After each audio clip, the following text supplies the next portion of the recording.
오늘의 이런 기업 이슈는요. 달러와 주식이 하락할 때 우리의 자산은 어디에 향하여야 하는지 함께 찾아보도록 하겠습니다.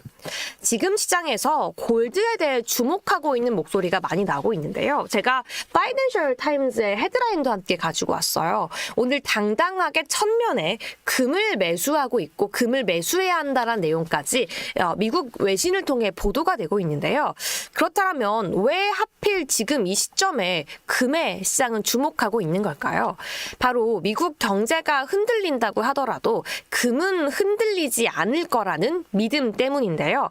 금 가격은 지난달 기준 온스당 $3,000를 처음 돌파한 데 이어서 지금도 사상 최고가를 찍어 나가고 있습니다. 골드바 역시 품귀 현상이 지속되고 있고요. 지난 1년간 한 99억 원 정도 팔린 거에 비교하면 지금은 거의 2배 이상이 금이 팔리고 있다라고 볼 수 있을 것 같습니다. 그렇다면 미국의 상황 함께 체크해 보도록 하겠습니다. 빚더미에 올라서 있다라고 시장은 평가하고 있는데요. 국가 부채가 35조를 돌파했습니다. 결국 트럼프가 압박하더라도 파월은 올해 말까지 금리 인하를 미룰 것으로 예측하고 있긴 하지만 금리를 내릴 수밖에 없는 구조가 만들어지고 있고요. 이런 상황 속에서 달러 약세, 금 가격 상승의 압박을 계속해서 불러일으키고 있습니다. 달러는 계속 흔들리고 있지만 금은 계속 상승하고 있죠. 안전 자산 수요가 높아지면서 이 금 투자에 대한 인기가 계속 뜨거워지고 있습니다. 미국만이 아니라 한국에서도 골드 뱅킹 잔액이 계속해서 상승하면서 역대 최대 규모를 갈아치우고 있습니다. 도대체 왜 그럴까요? 달러가 일반적으로 약해질 때 글로벌 자금이 금으로 몰리기 때문인데요. 지정학적 리스크는 계속 이어지고 있고 관세 리스크도 그 불안감을 키우고 있는 상황에서 시장의 불확실성과 불신이 커질 때 특히 작년까지도 불변의 진리였던 미 증시와 달러에 대한 시장 내에서 위치가 흔들릴 때 이 투자자들은 오히려 안전자산인 금으로 계속해서 피신하려는 심리가 생기기 때문입니다. 여기에 더해서 글로벌 시장은 미국의 인플레이션을 우려하고 있는데요.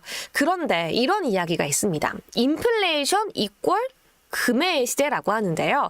그 이유는 과거에 모든 인플레이션 우려가 있었고 인플레이션 시기 당시에 금만큼은 항상 자산을 지켜왔기 때문입니다. 예를 들어 1970년대, 2008년 금융위기, 2020년 팬데믹도 마찬가지의 가치를 지켜왔기 때문에 지금도 다시 한번 금의 중요성이 부각되고 있습니다. 지금 간밤은 긍정적이었지만 전일까지만 하더라도 주식도 채권도 안전하지 않은 시기인데요.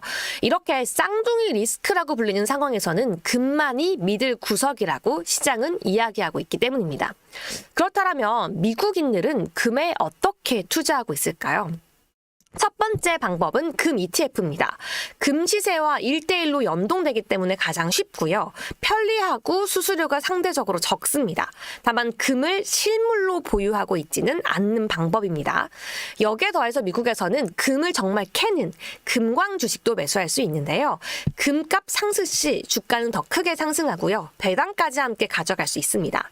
하지만 기업 자체 리스크까지 함께 가지고 있기 때문에 금만 온전히 반영되지는 않는다라는 단점이 있고요.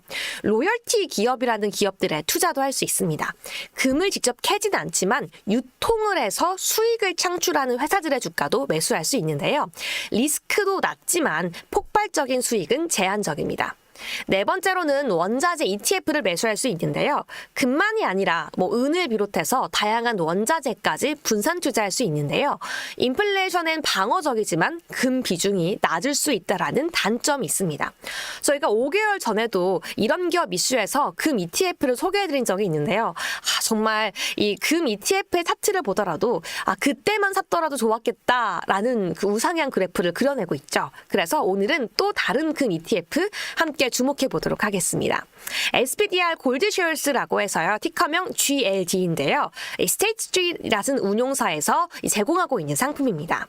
반복 매매가 가능한 대표적인 금 ETF고요. 실전성과 신뢰성을 모두 확보하고 있습니다. 시세와도 연동되고 있고 위험도도 상대적으로 낮다라고 시장은 평가하고 있는데요. 다만 수익에 대한 레버리지 효과는 없고 배당도 없다는 게 특징입니다.